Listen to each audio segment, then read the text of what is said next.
ভাবুন তো, নদীতে ভাসতে থাকা একটি বিশাল গাছের গুড়ি, দেখতে সাধারণ কাঠের মতো, কিন্তু এই গুড়ির ভেতরেই লুকিয়ে আছে এমন একটি খাদ্য যা বিশ্বের কোটি কোটি মানুষের খাবারের অংশ।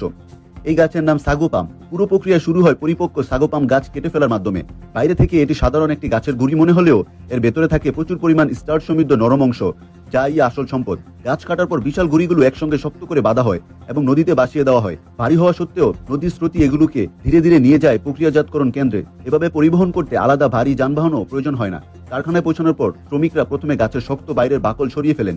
এরপর ভেতরে নরম স্টার্চে ভরা অংশ আলাদা করা হয়। সেই অংশে যান্ত্রিকভাবে ছোট ছোট টুকরো বা আঁশে পরিণত করে ধুয়ে স্টার্চ বের করা হয়। সংগ্রহ করা স্টার্চ পরে পরিষ্কার, শুকনো এবং প্রক্রিয়াজাত করার পর তৈরি করে সাগো, কে অনেকেই সাবুদানা নামে চেনেন। এই সাগো দিনেই তৈরি হয় বিভিন্ন ধরনের পায়েস, ডেজার্ট এবং অন্যান্য জনপ্রিয় খাবার। বিশ্বের Indonesia, Malaysia, Papua New Guinea এবং আরও কয়েকটি অঞ্চলে সাগো বহু মানুষের গুরুত্বপূর্ণ খাদ্য, কারণ এটি শক্তির ভালো উৎস এবং দীর্ঘদিন সংরক্ষণ করাও সহজ।